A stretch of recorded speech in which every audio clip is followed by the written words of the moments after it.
It was supposed to be just another Friday morning in Manhattan, but outside the federal courthouse, cameras clicked like gunfire. Reporters leaned over barricades. Everyone was waiting for one man, Sean Diddy Combs. When the black SUV finally stopped, the crowd went silent. Diddy stepped out in a gray suit, head down, no wave, no smile. The man who once defined power and style looked small. Inside, a judge and 12 jurors were about to decide how much freedom one of hip-hop's biggest icons had left. After years of rumors, lawsuits, and denials, it all came down to this moment, the verdict. Guilty on 2 counts of transporting women across state lines for prostitution. The sentence, 50 months in federal prison. It wasn't the 11 years prosecutors pushed for, but it was enough to send shockwaves through Hollywood. Reporters scrambled for headlines. Fans flooded the internet with disbelief. The man who once turned Bad Boy for Life into a global anthem was now just another inmate number waiting to be assigned. Judge Arun Subramanian didn't mince words.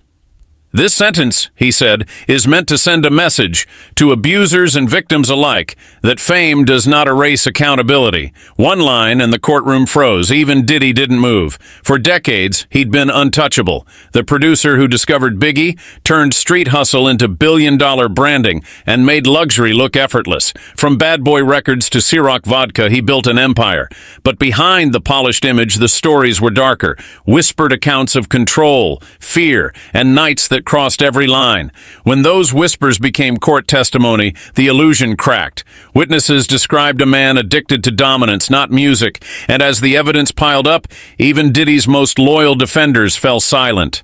Outside, the noise was deafening. Some called it karma, others said it was overdue justice, but everyone agreed on one thing: the era of Diddy's invincibility was over. Within hours, his empire began to crumble. Brands distanced themselves, collaborations vanished, and the internet did what it always does, dissected, debated, and devoured every detail. But this story wasn't just about a man losing power. It was about what that power had hidden for years, and who was finally brave enough to speak, because as one chapter closed in a Manhattan courtroom, another was beginning behind the scenes, and one voice, someone who had seen it all up close, was finally ready to talk. Next, a split-the-baby sentence. Why the judge refused to show mercy, and what made this case so different. When the judge finally read out 50 months, a quiet gasp ran through the courtroom. Some expected a lighter outcome, others thought Diddy would walk free. But Judge Subramanian made it clear, this wasn't about celebrity, this was about consequence. Federal prosecutors had demanded over 9 years. Diddy's defense team begged for probation. What they got was what insiders called a split-the-baby sentence, heavy enough to prove a point, but not so harsh it felt vindictive.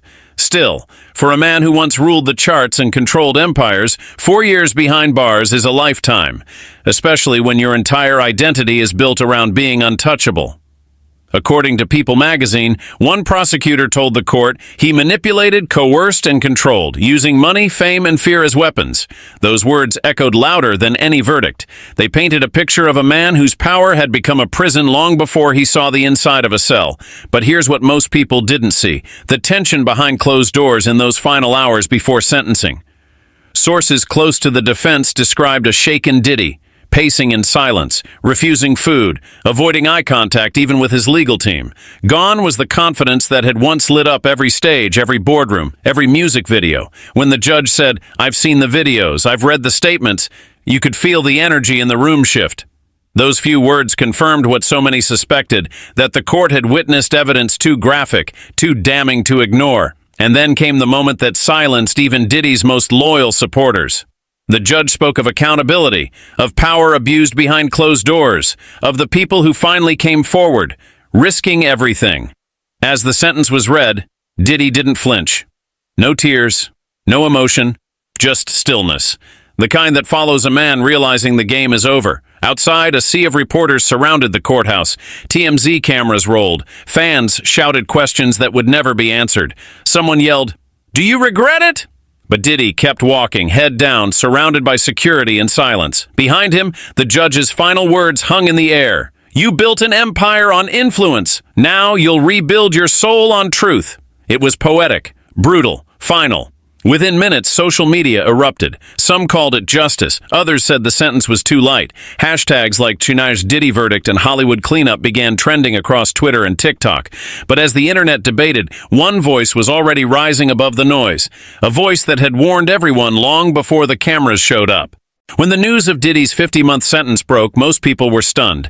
But one woman wasn't. Aubrey O'Day, the former Danity Kane singer, now 41, had spent years hinting, warning, and sometimes outright pleading for the world to pay attention to what really went on behind the bright lights of Bad Boy Records. Just hours after the sentencing, Aubrey took to social media, not to celebrate, not to gloat, but to warn.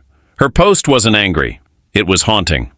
Let this serve as a cautionary reminder to young and aspiring artists.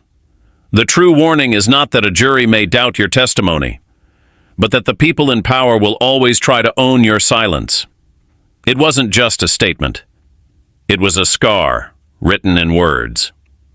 Aubrey's story began back in the mid-2000s when she was handpicked by Diddy himself during MTV's Making the Band. To the outside world, it was a dream come true.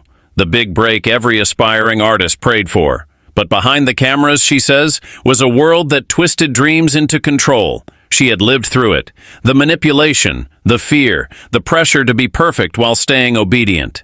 And when she finally spoke out years later, many dismissed her as bitter or irrelevant. But now in 2025, the world was listening.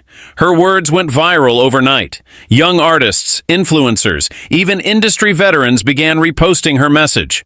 It wasn't just about Diddy anymore. It was about an entire system that allowed power to go unchecked. On her podcast covering the trial, Aubrey said, "I spoke my truth 20 years ago, and they called me crazy. But I never stopped talking, because silence is how monsters survive." Those words hit harder now than ever. She didn't name names. She didn't sensationalize. She simply told artists, especially women, to trust their instincts. If something feels wrong, trust that instinct and remove yourself from the situation. Your well-being is worth more than any opportunity. In a world where fame is sold as freedom, that message was revolutionary, and it came from someone who had lost everything because she refused to play along. As one fan commented under her post, "She wasn't bitter, she was warning us." By morning, She Who Aubrey Was Right was trending across social media. The timing, the tone, the conviction, it all struck a nerve. Aubrey O'Day had become more than a former pop star. She was the voice of vindication. But as the internet applauded her bravery, whispers started spreading again about who might be next. About what other stories might finally come to light, because if Diddy could fall, no one was untouchable anymore. The courtroom was silent, not the peaceful kind, but the kind that hums with tension. For nearly 8 weeks, the world watched Sean Diddy Combs face the kind of scrutiny that had followed him for decades, but never caught up to him. Until now. The prosecution painted a chilling picture, not of a music mogul, but of a man who had turned power into possession. Witnesses described nights that blurred the line between fame and fear, parties that weren't really parties, trips that weren't vacations. And though Diddy was ultimately acquitted of the most serious charges, racketeering and sex trafficking, the jury still convicted him on 2 counts of transportation to engage in prostitution, a phrase that sounded clinical but carried a dark weight. In those 8 weeks, the curtain lifted on a lifestyle long whispered about, one that involved drugs, coercion, and carefully maintained silence. Former prosecutor Naima Ramani told People, "It was heavier than I expected for a simple prostitution case, but when you bring in evidence of violence, coercion, threats, I'm not surprised." And neither were those who had known Diddy behind closed doors. Judge Aaron Subramanian didn't mince words. As he read out the 50-month sentence, he looked directly at Combs and said, "This sentence is meant to send a message to abusers and victims alike that exploitation and violence against women will meet real accountability." It wasn't the 11 years prosecutors had asked for, nor the 14 months Diddy's defense had begged for. It was something in between, a split-the-baby sentence, as Ramani described it, a compromise between justice and mercy. But to many watching, it was more than a legal verdict. It was the fall of an empire. The unraveling of a man who once ruled music, fashion, and pop culture. Even as his lawyers fought to minimize the charges, reports surfaced that Diddy had already lined up speaking engagements, expecting a quick release. Prosecutors called it arrogance. A sign that he still didn't understand the weight of what he'd done. Assistant U.S. Attorney Christy Slavic said it best. Booking appearances before sentencing? That's the height of hubris. Behind the cameras, those who had once been part of Diddy's world were suddenly quiet. Old collaborators, artists, and business partners. Some deleted photos, others unfollowed. The silence said what no press statement could. For decades, Diddy had seemed untouchable, the architect of his own myth. But in that courtroom, stripped of his entourage and his power, he looked small. When he finally spoke, he called his actions disgusting, shameful, and sick. He apologized to his family, his fans, and his children, saying, "They deserve better. My mother deserves better. I failed them all." But even those words couldn't erase what had already been exposed. The mask had cracked, and behind it stood a man the world no longer recognized. For more than 3 decades, Sean Diddy Combs stood as a symbol of success, the self-made mogul who turned hustle into an empire. But in the days following his conviction, that empire began to crumble in real time. His fashion lines were pulled from stores. Brand partners quietly distanced themselves. Longtime collaborators who once praised him were suddenly silent or deleting old posts. The man who once partied with presidents and sat front row at every award show was now just inmate number 24587, awaiting transfer to a federal facility. It was a stunning reversal. The same media that once celebrated his ambition was now dissecting his downfall. Every old interview, every leaked video, every rumor that had been brushed aside over the years, resurfaced with new meaning. Diddy's image, once defined by luxury, charisma, and control, now stood as a case study in excess and ego. The headlines weren't about his music anymore. They were about power, corruption, and accountability. Even behind bars, reports suggested he struggled to accept his new reality. According to insiders, Diddy was reportedly isolated, paranoid, and restless, fearing both the press and his own reputation inside the system. He had spent his entire life in control, and now that control was gone. His lawyers painted a picture of a man broken by humiliation. They claimed he'd been attacked in custody, that his fortune had dwindled, that he was emotionally unstable. But prosecutors weren't buying it. They called it manipulation. The same playbook he had used to command sympathy and power for years. And while Diddy's team filed appeals, his former protégés began to speak out. None more powerfully than Aubrey O'Day, the former Diddy Kane member who had been warning people about him for years. Her message was clear. If something feels wrong, trust that instinct and walk away. For her, this wasn't vindication. It was a reminder of how long it had taken for anyone to listen. As the entertainment world absorbed the news, the public conversation began to shift. It wasn't just about Diddy anymore. It was about the culture that allowed him to thrive unchecked.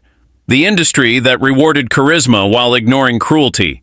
Judge Subramanian had said this sentence was meant to send a message. And it did, not just to Diddy, but to every powerful figure who believed fame could protect them from accountability. Inside the courtroom that day, one journalist wrote that Diddy looked lost for the first time in his career. The crowd that used to cheer his name was gone. No champagne, no flashing lights, just the sound of a gavel. Sean Combs, the mogul who once told the world he couldn't stop and wouldn't stop, finally had to. When Sean Diddy Combs' 50-month prison sentence hit the news, the internet erupted, but one voice cut through the noise louder than most. Aubrey O'Day, the former Diddy Kane singer, once handpicked by Diddy himself on MTV's Making the Band, took to X, formerly Twitter, to issue what she called a cautionary reminder to every young artist chasing fame. Her words were sharp, emotional, and deeply personal. If something feels wrong, trust that instinct and remove yourself from the situation, she wrote. It wasn't just a statement. It was a warning born from experience. For years, Aubrey had hinted at the darker side of her time under Diddy's management. She'd spoken about manipulation, intimidation, and the toll of living under constant pressure to perform, not just on stage, but as a persona molded by him. After his sentencing, she didn't hold back. "The real warning is this," she said. "The moment someone in a position of power oversteps your boundaries or demands more than is legitimately required of you, walk away and don't look back." It was a powerful statement in an industry where silence often equals survival. Aubrey's words resonated because they spoke to the uncomfortable truth that power and talent rarely exist in equal measure. She reminded her followers that no dream, however bright, is worth the pain of staying in a toxic system. Too often, she wrote, those who misuse their power face far fewer consequences than the harm they inflict. Her post quickly went viral, not just because of her connection to Diddy, but because it hit a nerve in Hollywood.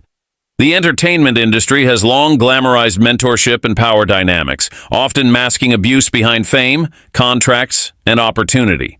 And Aubrey wasn't just reacting in the moment. She'd been calling out these patterns for nearly 2 decades. Back in 2023, she revealed that Diddy had asked her to sign an NDA, one that would have prevented her from ever speaking publicly about her experiences with him or Bad Boy Records. She refused. That decision likely cost her career momentum, but in hindsight, it gave her something far more valuable: credibility. Now, as Diddy faces the consequences she once predicted, Aubrey's words carry new weight. She's not just a former pop star airing grievances. She's a survivor turning her story into a warning. Her message wasn't about revenge. It was about prevention. She urged rising artists to recognize red flags, protect themselves, and never believe that access or fame requires submission. And perhaps most chillingly, she reminded everyone watching that this wasn't just Diddy's story. My heart goes out to all the victims, she said, especially those who could have been spared if anyone had listened sooner. As her post racked up thousands of shares and comments, it became clear. Aubrey O'Day's truth had finally found its audience. When the judge's gavel came down on Sean Diddy Combs' 50-month prison sentence, the internet didn't just react, it erupted. Within minutes, Diddy sentencing, a justice for victims, and Free Diddy began trending across X, Instagram, and TikTok. It wasn't just a court verdict, it was a cultural earthquake. Fans who had grown up with Diddy's music, the flashy videos, the Bad Boy Records era, the endless string of hits, struggled to reconcile the man they admired with the crimes he was convicted of. Many said they felt betrayed, as if a part of their own nostalgia had just been shattered. But others didn't see the sentence as justice at all. They saw it as leniency.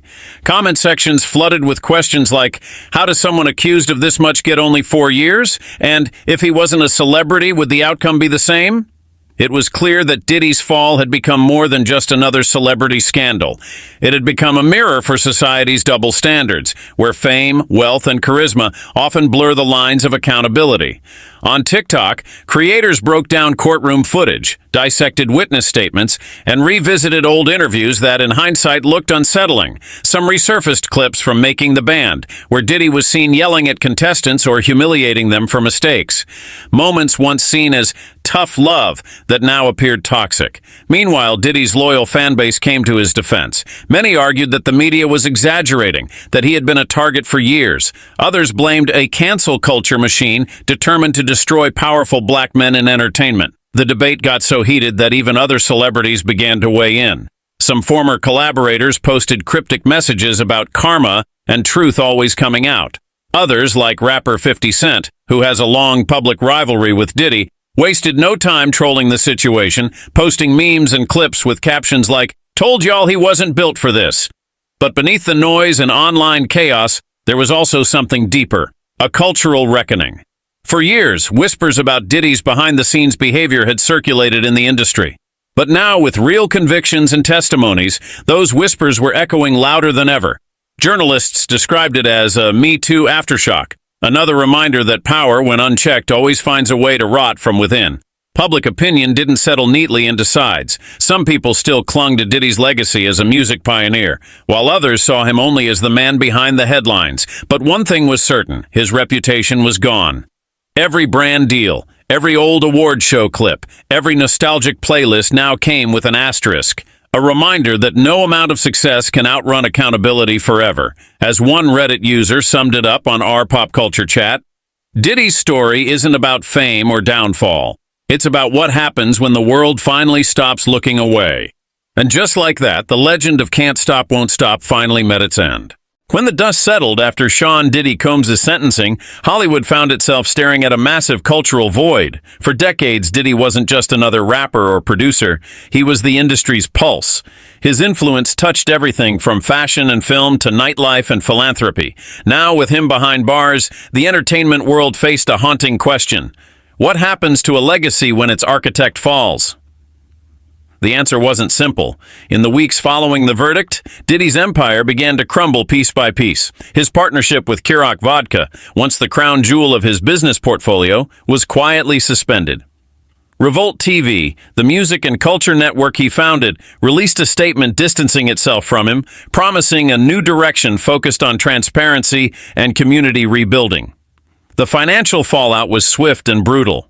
Reports from Forbes and Variety estimated that Diddy's net worth, once hovering near $900 million, had already dropped by nearly half due to severed contracts, lawsuits, and asset freezes.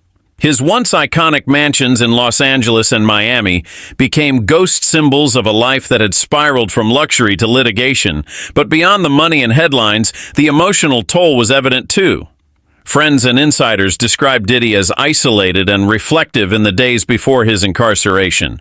Some claimed he was still maintaining his innocence privately, insisting he was the victim of a targeted smear campaign. Others said the sentence finally broke through his trademark bravado, leaving him face to face with the weight of decades of unchecked power. Still, not everyone was ready to write him off completely. In the music world, there were quiet conversations about separating the art from the artist. An ongoing debate reignited by this case. After all, Diddy's fingerprints are all over modern hip-hop. From producing the notorious B.I.G. to shaping early careers like Cassie, Mace, and Faith Evans, his impact on the culture was undeniable. Yet even that legacy is now tainted. Songs that once represented ambition and resilience now echo with darker undertones. Lyrics about hustle and success suddenly feel ironic, hollow even. Radio stations and streaming playlists have already begun pulling some of his catalog, while major award shows have reportedly scrubbed his name from retrospectives. And then there's the question of public redemption. Could Diddy ever return?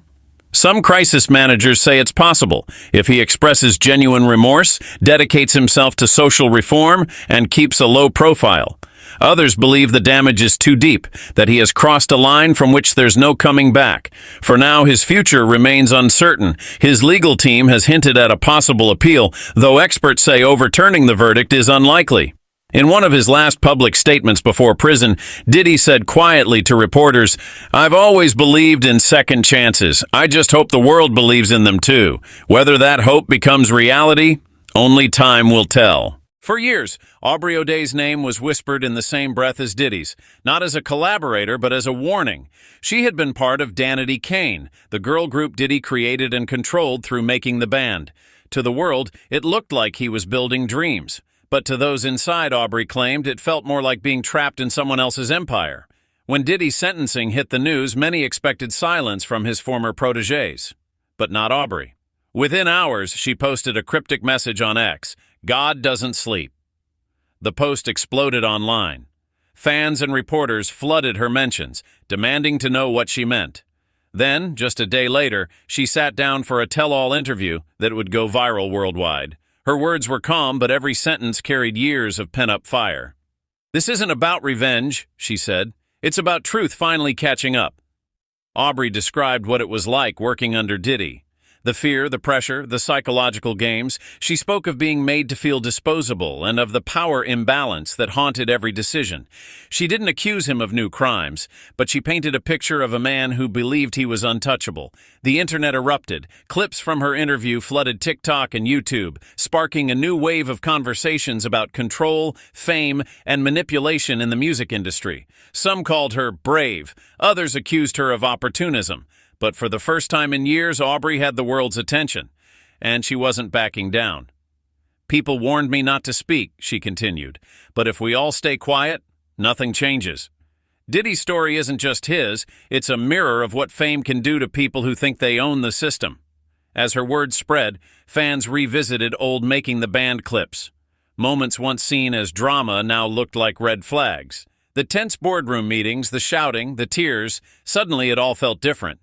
Aubrey's courage also reignited conversations about other artists who had similar experiences under powerful figures. On social media, people began sharing their own stories. Dancers, producers, background singers, all saying the same thing. It's time for accountability. But her decision wasn't without consequences. Industry insiders hinted that Aubrey was being blacklisted again. Offers pulled, projects shelved. Yet she didn't seem afraid.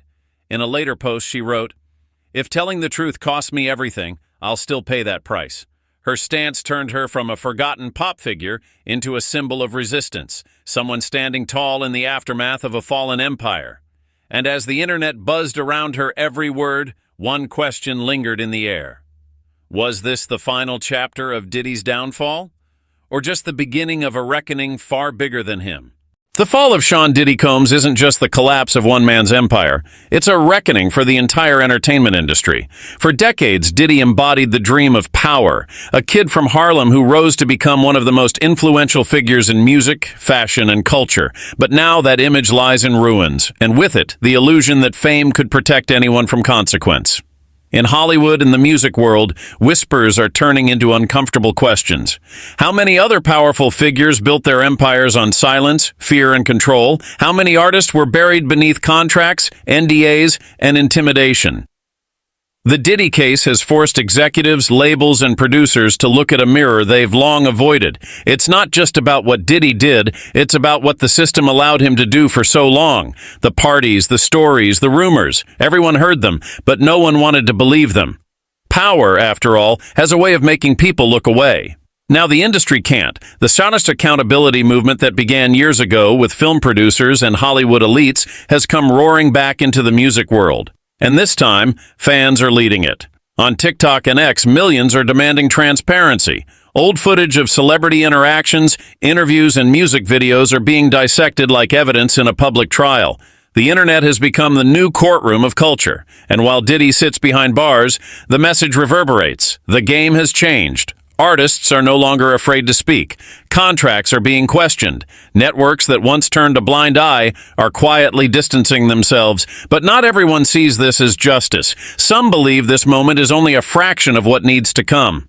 One man's conviction doesn't fix decades of exploitation, wrote one Reddit user in our pop culture chat. It just shows how deep it runs. Meanwhile, younger artists are watching closely. For them, Diddy's story isn't just a cautionary tale.